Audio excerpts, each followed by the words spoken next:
Magandang araw po sa inyong lahat, lalo na sa ating mga pinuno, kawal at kawani ng Hukbong Katihan ng Pilipinas. Ako po si Father Dion, ang Post-Catholic Chaplain ng Headquarters and Headquarters Support Group of the Philippine Army. At ito po ang salita ng Diyos, ang ating gabay. Ngayon po ay Wednesday, July 2, 2025, ng ika-13 linggo sa karaniwang panahon. Si Hagar at ang kanyang anak na si Ismael, sa unang pagbasa sa araw na ito, ay itinaboy sa ilang. Walang katiyakan, walang matatakbuhan, walang kasiguruhan kung mabubuhay pa sila. Umiyak si Hagar at ang sabi ng kasulatan, narinig ng Diyos ang iyak ng bata. Ibig sabihin, kahit ang daing ng walang boses sa lipunan ay naririnig ng Diyos.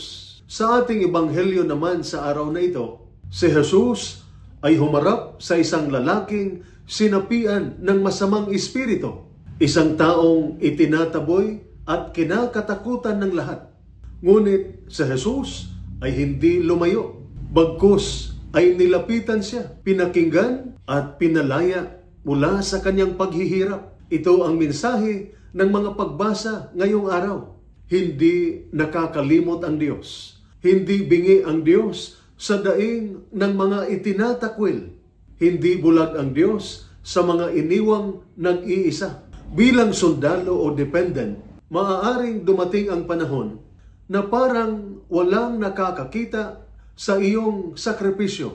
Maaaring malayo ka sa pamilya o pinipilit mong kayanin ang bigat ng mga tungkulin at personal na pasanin. Maaaring pakiramdam mo'y wala kang karamay o walang nakakaunawa.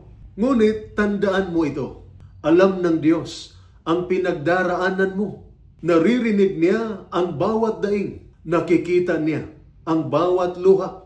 At higit sa lahat, kasama mo siya kung paanong pinatnubayan ng Diyos sina Hagar at Ismael sa disyerto at pinalaya ni Jesus ang lalaking sinasapian. Tutugon din siya sa iyong panalangin. Sa kabila ng lahat, may Diyos na may malasakit at hindi kailanman nakakalimot. Ito po ang salita ng Diyos, ang ating gabay. Manalangin tayo.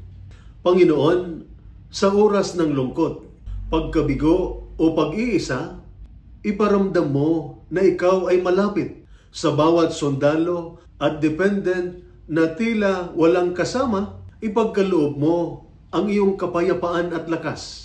Naririnig mo ang aming mga hinaing. Salamat sa iyong pagmamahal na hindi sumusuko.